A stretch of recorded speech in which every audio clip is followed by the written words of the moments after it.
नमस्कार, के न्यूज की खास स्पेशल रिपोर्ट में आपका स्वागत है। मैं हूं मनोज मानस और आज स्पेशल रिपोर्ट में देश और दुनिया की कुछ खास और अहम खबरों से आपको रूबरू कराएंगे। सबसे पहले बात करेंगे उत्तर प्रदेश को विकास और सुशासन का मॉडल बनाने के संकल्प के साथ सीएम योगी ने पूर्वांचल को सौगात में क्या दिया। वहीं बात करेंगे धामी सरकार की, जो लगातार युवाओं को सरकारी योजनाओं से, सरकारी सेवाओं से जोड़ने के अपने वादे को हकीकत में कैसे बदल रहे हैं। और चलते चलते बात करेंगे 5 किलो वाले छोटू एलपीजी सिलेंडर की। आज उसकी क्या है कीमत और आम आदमी पर कितना पड़ेगा इस महंगाई का असर, इसको भी हम जानेंगे। तो चलते हैं अब खबरों के विस्तार में और पहली अहम रिपोर्ट का रुख करते हैं। उत्तर प्रदेश को विकास और सुशासन का मॉडल बनाने के संकल्प के साथ मुख्यमंत्री योगी आदित्यनाथ ने पूर्वांचल को करोड़ों रुपए की सौगात दी है। सीएम योगी ने कुशीनगर और गोरखपुर का दौरा कर जनता को विकास परियोजनाओं की बड़ी सौगात सौंपी है। कुशीनगर के तमकुही राज में मुख्यमंत्री ने 424 करोड़ रुपए से अधिक की लागत वाली 278 विकास परियोजनाओं का लोकार्पण और शिलान्यास किया।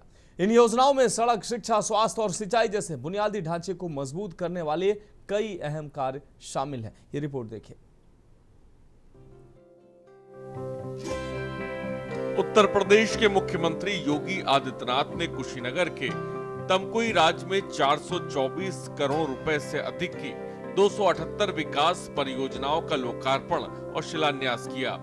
इसके बाद मुख्यमंत्री गोरखपुर में चिलुआ ताल के पर्यटन विकास से जुड़े निर्माण कार्यों का लोकार्पण किया।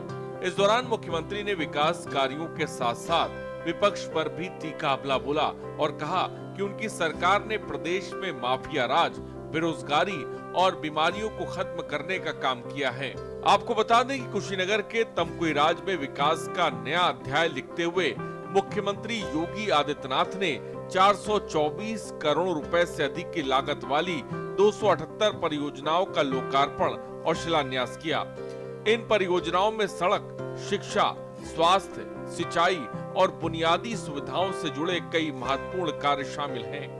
मुख्यमंत्री ने जनसभा को संबोधित करते हुए प्रदेश में विकास कार्यों का उल्लेख किया और कहा कि पिछले 9 सालों में उत्तर प्रदेश की तस्वीर और तकदीर दोनों बदली है। उन्होंने कहा कि सरकार ने विकास के साथ साथ कानून व्यवस्था को भी मजबूत किया है। पावागढ़ की परंपरा और पावागढ़ की संस्कृति के साथ जुड़ करके देश और दुनिया आपके पास आएगी। अपनी विरासत पर गौरव की अनुभूति करना हर नागरिक का दायित्व है। अपने पूर्वजों के प्रति कृतज्ञता ज्ञापित करना, उनके प्रति कृतज्ञता ज्ञापित कैसे होती है, सनातन धर्मावलंबियों से ज्यादा कौन जानता है। और बहनों और भाइयों, इसीलिए आज मैं विशेष रूप से आया हूं। केवल 2 ही विधानसभाओं के लिए आया हूं। अभी और विधानसभाओं के लिए अलग से कार्यक्रम बनेगा। कसियां और हाटा के लिए एक दिन बनाएंगे, रामकोला खड्डा के लिए एक दिन बनाएंगे, पडरौना के लिए भी बनाएंगे कार्यक्रम। सभी 7 विधानसभाओं के कार्यक्रम अलग अलग होंगे।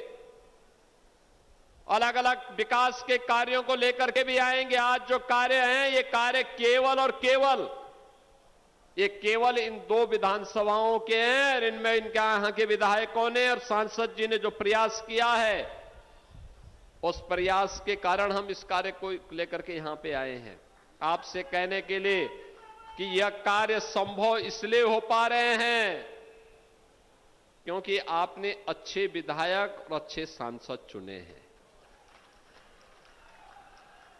अच्छे लोग चुनते हैं, अच्छा परिणाम आता है, विकास लाते हैं, रोजगार लेके आते हैं, नौकरी लेके आते हैं, सुरक्षा लेकर के आते हैं, बीमारी को समाप्त करते हैं, माफिया और गुंडों को समाप्त करते हैं, उपद्रव को समाप्त करते हैं और उत्सव जैसा माहौल बना करके हर चेहरे पर खुशहाली लाने का काम करते हैं।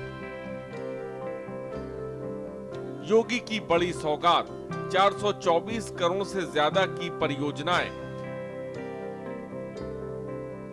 278 परियोजनाओं का लोकार्पण और शिलान्यास, तमकुही राज से विकास परियोजनाओं की शुरुआत, चिलवाताल पर्यटन विकास परियोजनाओं का किया लोकार्पण। विकास परियोजनाओं से मिलेगा पर्यटन को बढ़ावा।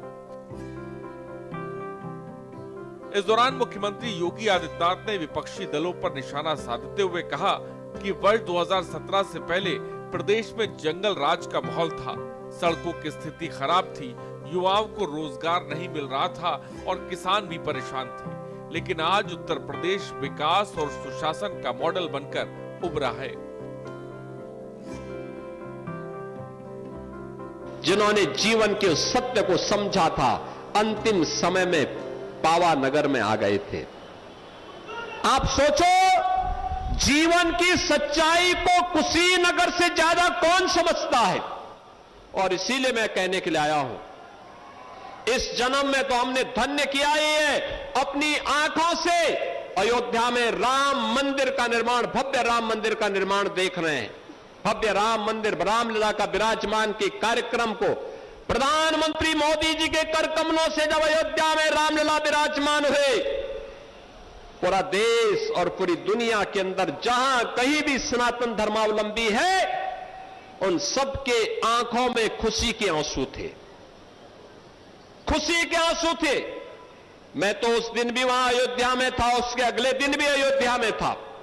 देश और दुनिया के श्रद्धालु आए थे और मैं लोगों से पूछता था कि आज खुशी का दिन है, आंसू क्यों बहा रहे हैं?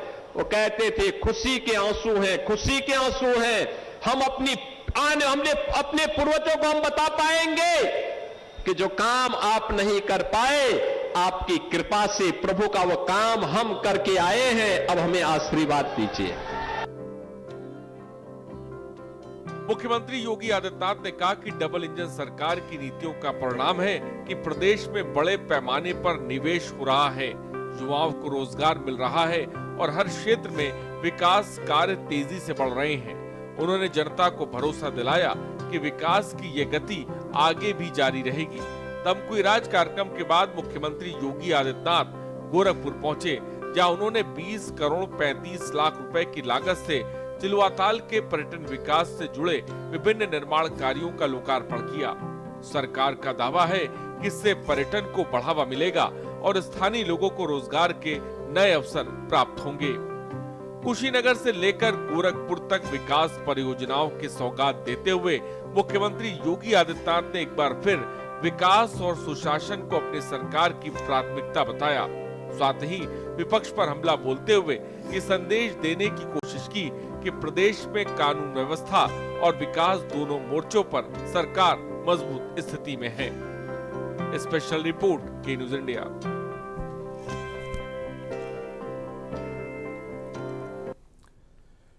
तो स्पेशल रिपोर्ट में अब बात अगली रिपोर्ट की करेंगे। उत्तराखंड के युवाओं के लिए रोजगार के मोर्चे पर एक बेहद अच्छी खबर है। प्रदेश की धामी सरकार लगातार युवाओं को सरकारी सेवाओं से जोड़ने के अपने वादे को पूरा कर रही है। इसी कड़ी में देहरादून में मुख्यमंत्री पुष्कर सिंह धामी ने विभिन्न सरकारी विभागों में चयनित 276 युवाओं को नियुक्ति पत्र सौंपे हैं। मुख्यमंत्री कैंप कार्यालय के मुख्य सेवक सदन में आयोजित एक भव्य कार्यक्रम के दौरान ये नियुक्ति पत्र बांटे गए हैं। इनमें वन विभाग, महिला सशक्तिकरण एवं बाल विकास विभाग, प्राविधिक शिक्षा और नगर एवं ग्राम नियोजन विभाग के अभ्यर्थी शामिल रहे।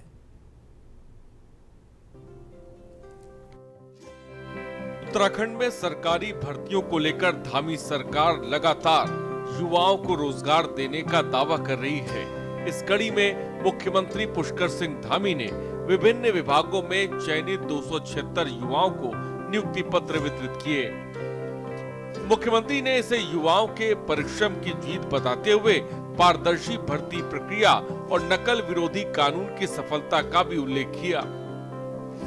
आपको बता दें कि मुख्यमंत्री कैंप कार्यालय स्थित मुख्य सेवक सदन में आयोजित कार्यक्रम में मुख्यमंत्री पुष्कर सिंह धामी ने नगर एवं ग्राम नियोजन, प्राविधिक शिक्षा और महिला सशक्तिकरण एवं बाल विकास और वन विभाग के अंतर्गत चयनित 276 युवाओं को नियुक्ति पत्र सौंपे। इनमें वन विभाग के 109, महिला सशक्तिकरण एवं बाल विकास विभाग के 88, प्राविधिक शिक्षा विभाग के 65 और नगर एवं ग्राम नियोजन विभाग के 14 अभ्यर्थी शामिल हैं। जब भर्ती परीक्षाओं की चर्चा परिणामों से अधिक विवादों और नकल माफियाओं के कारण होती थी। आप सबको भली बात याद होगा, अधिकतर भर्ती परीक्षाएं संदेह, विवाद और भ्रष्टाचार की चर्चाओं से घिरी रहती थी और जो प्रतिभाशाली युवा होते थे उनके मन में परीक्षाओं में जाने से पहले, फॉर्म भरने से पहले ही जो है संदेह होता था कि उनकी मेहनत को न्याय मिल पाएगा कि नहीं मिल पाएगा, उनका चयन हो पाएगा कि नहीं हो पाएगा। लेकिन हमारी सरकार ने स्पष्ट संकल्प लिया कि उत्तराखंड में युवाओं के सपनों के साथ किसी भी माफिया तंत्र को खिलवाड़ नहीं करने दिया जाएगा। और इसी सोच के साथ हमने देश का सबसे सख्त नकल विरोधी कानून लागू किया, जिसके तहत भर्ती परीक्षाओं को पारदर्शी बनाया गया। रिजल्ट उसका कभी निकलता ही नहीं था, और निकलता भी था तो थोड़े दिनों बाद पूरा हंगामा मचता था कि भर्ती परीक्षाओं को कैंसिल कर दिया जाए। तो इसलिए साथियों, आज पूरा परिदृश्य बदल चुका है और मुझे गर्व है कि इन 4.5 वर्षों में 33,000 युवाओं को पूरी पारदर्शिता और मेरिट के आधार पर सरकारी सेवाओं से जुड़ने का अवसर मिला है, सरकारी सेवाओं में जाने का अवसर मिला है। और हमने केवल नौकरियों को ही नहीं संपन्न कराया, बल्कि हजारों परिवारों के सपनों को नई उड़ान देने का भी प्रयास किया है। इस दौरान मुख्यमंत्री ने कहा कि राज्य सरकार ने भर्ती परीक्षाओं में पारदर्शिता सुनिश्चित करने के लिए कई महत्वपूर्ण कदम उठाए हैं। नकल माफियाओं पर अंकुश लगाने के लिए देश के सबसे सख्त नकल विरोधी कानून को लागू किया गया है। इसका सकारात्मक परिणाम भी सामने आ रहा है। 276 युवाओं को नियुक्ति पत्र प्रदान, वन विभाग 109, महिला एवं बाल विकास 88, प्रावधिक शिक्षा 68,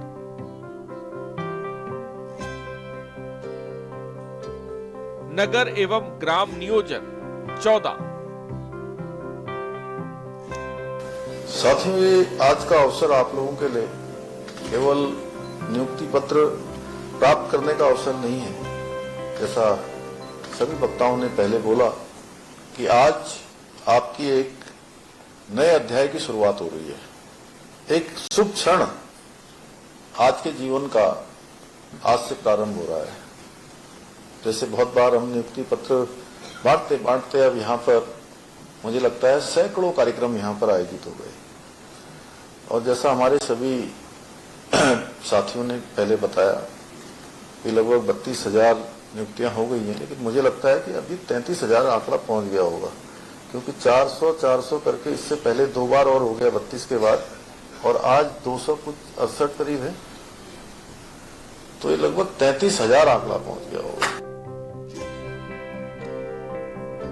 इस दौरान मुख्यमंत्री ने नव चयनित अभ्यर्थियों से ईमानदारी, संवेदनशीलता और कर्तव्य निष्ठा के साथ कार्य करने का आह्वान किया। उन्होंने कहा कि जनसेवा को सर्वोच्च प्राथमिकता देते हुए सभी युवा उत्तराखंड के विकास में अपनी महत्वपूर्ण भूमिका निभाएं। धामी सरकार नियुक्ति पत्र वितरण और भर्ती प्रक्रिया में पारदर्शिता को अपनी बड़ी उपलब्धि के रूप में पेश कर रही है। सरकार का दावा है कि लगातार रोजगार के अवसर सृजित कर युवाओं को सरकारी सेवाओं से जोड़ा जा रहा है। स्पेशल डेस्क की न्यूज इंडिया। तो फिलहाल स्पेशल रिपोर्ट में वक्त है कि हम ब्रेक का है, जल्द हाजिर होंगे। ब्रेक के बाद स्पेशल रिपोर्ट में एक बार फिर से आपका स्वागत है। बात अगली रिपोर्ट की करते हैं। महंगाई के इस दौर में आम आदमी की जेब पर एक और बड़ा बोझ पड़ा है। एलपीजी सिलेंडर की कीमतों में बड़ा बदलाव हुआ है, जिसका सीधा असर छोटे कारोबारियों, छात्रों और प्रवासी मजदूरों पर पड़ने जा रहा है।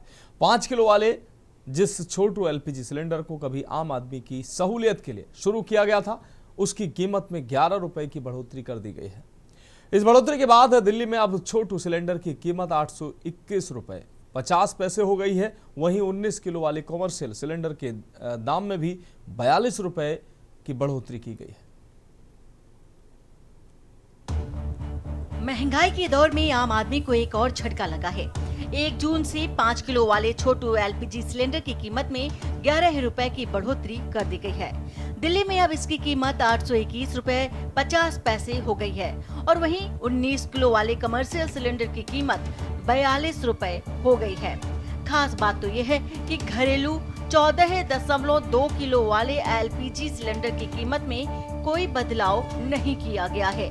सवाल ये है कि आखिर 5 किलो का सिलेंडर 14 किलो वाले घरेलू सिलेंडर से इतना महंगा क्यों पड़ रहा है और इसका असर मजदूरों, छात्रों और छोटे कारोबारियों पर कितना गहरा होगा।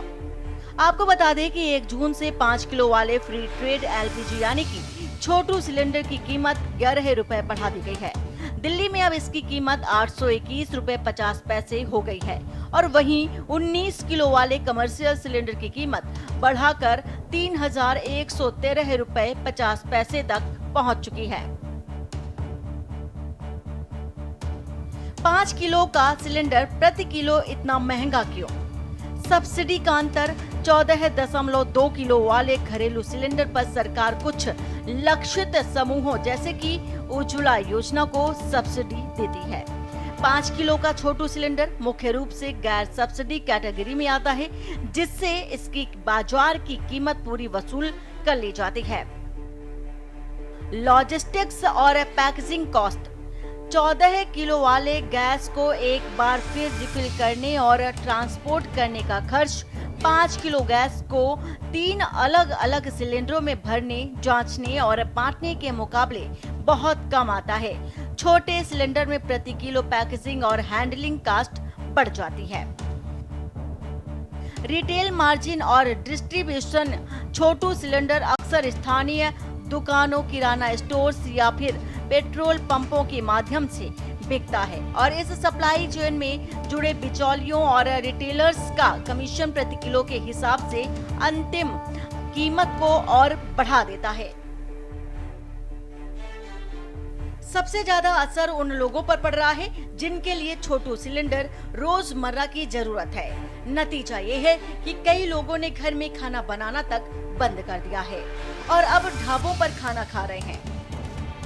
छोटे सिलेंडर की कीमतों में 11 रुपए की बढ़ोतरी सुनने में मामूली लग सकती है, लेकिन इसका सीधा असर उन लोगों पर पड़ता है जो रोज कमाते और खाते हैं। प्रवासी मजदूर और दैनिक वेतनभोगी। बजट पर सीधा वार। मजदूरों के पास एक बार में 800 से 900 रुपए देकर बड़ा सिलेंडर लेने या एड्रेस प्रूफ जैसे दस्तावेज देने की सुविधा नहीं होती। वे छोटू सिलेंडर पर निर्भर हैं, जिससे उनका मासिक खाद्य बजट सीधे प्रभावित होता है। बचत में कमी।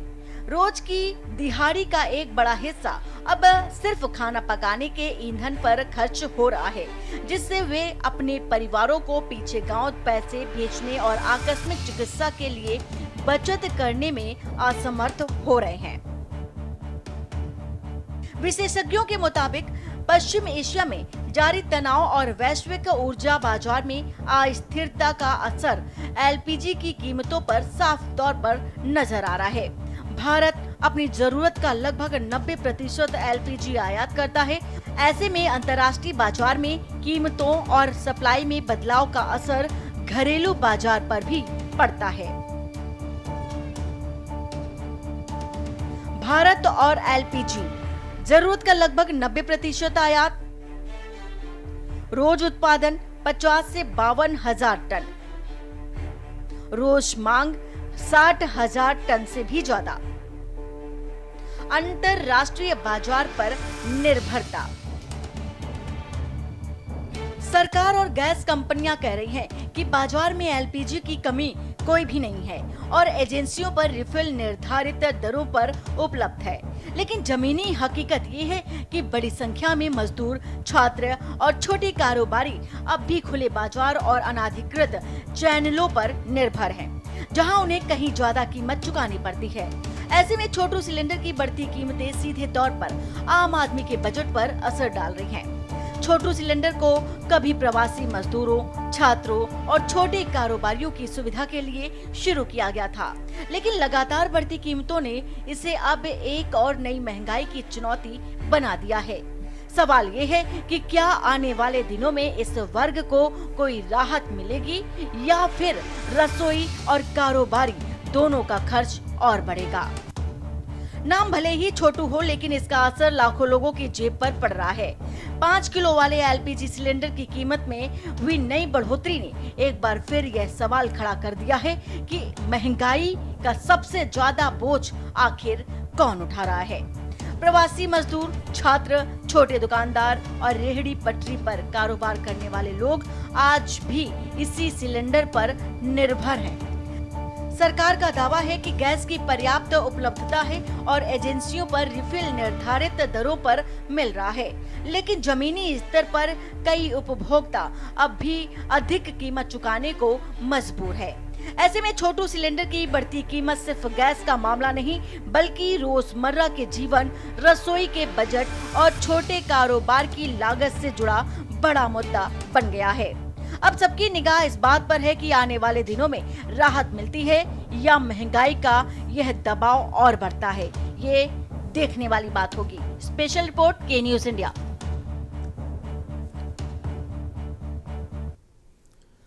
तो फिलहाल स्पेशल रिपोर्ट में आज के लिए मेरे साथ इतना ही। मुझे दीजिए इजाजत और आप देखते रहिए के न्यूज इंडिया।